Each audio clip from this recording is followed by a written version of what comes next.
آخر كابتن حلمي طولان المدرب المصري القدير والمتواجد الآن داخل نادي الزمالك في لفتة جميلة جدا لمساندة نادي الزمالك وليست لمساندة أشخاص.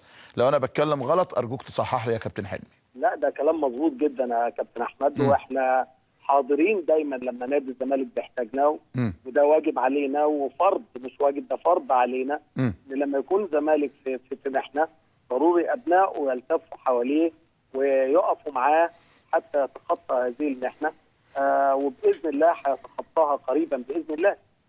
هل حد دعاك للحضور النهارده؟ والله يا كابتن احمد يعني انا بدافع ذاتي تماما وبمكالمه. انا كنت النهارده اجازتي وقلت فرصه ان انا اروح. جالي مكالمتين غاليين جدا عليا من سياده اللواء صبري الصاج، اتكلم معايا، والكابتن ابراهيم يوسف اتكلموا معايا، وكانوا بيتكلموا معايا بخصوص الكلام اللي انا طلعت وقلته في حق النادي وفي حق مجلس الاداره وكده.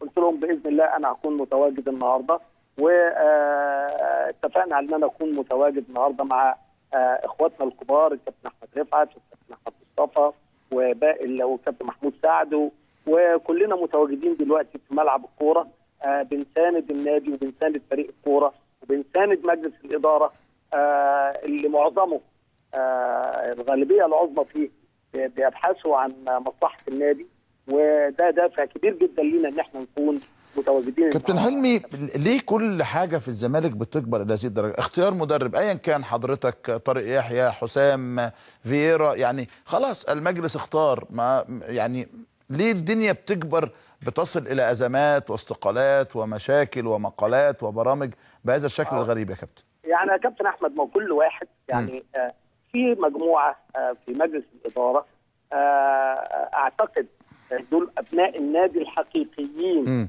اللي متواجدين في مجلس الاداره، هم على فكره اغلبيه. يعني اذا كنت هذكر لك بالاسم يعني على راسهم الاستاذ ممدوح عباس والاستاذ اللي هو السراج، المهندس رؤوف جاسر، الكابتن ابراهيم يوسف،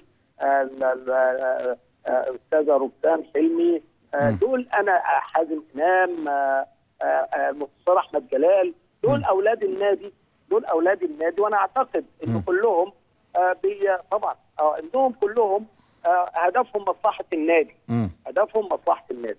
لكن في قله قليله جدا انا بعتقد ان هم دول، يعني معلش، يعني انا جريء وبقول في قلب نادي الزمالك اهو، دول دخلاء على نادي الزمالك، ما اعرفش جم منين، واخد بالك، لكن صوتهم غير مسموع، وبيتبعوا مجموعه من خارج النادي، بيدعوا حبهم للنادي، واعتقد ان اي حد محب لنادي الزمالك هو اللي بيحب الاستقرار لنادي الزمالك، هو اللي بيدعم نادي الزمالك مش على صفحات الجرايد او في البرامج التلفزيونيه، لا، بيدعم نادي الزمالك حقيقه بشكل حقيقي، انه بيتواجد، بيسند، بيساند، بيدعم بكل الطرق عشان يبقى فيه استقرار في نادي الزمالك.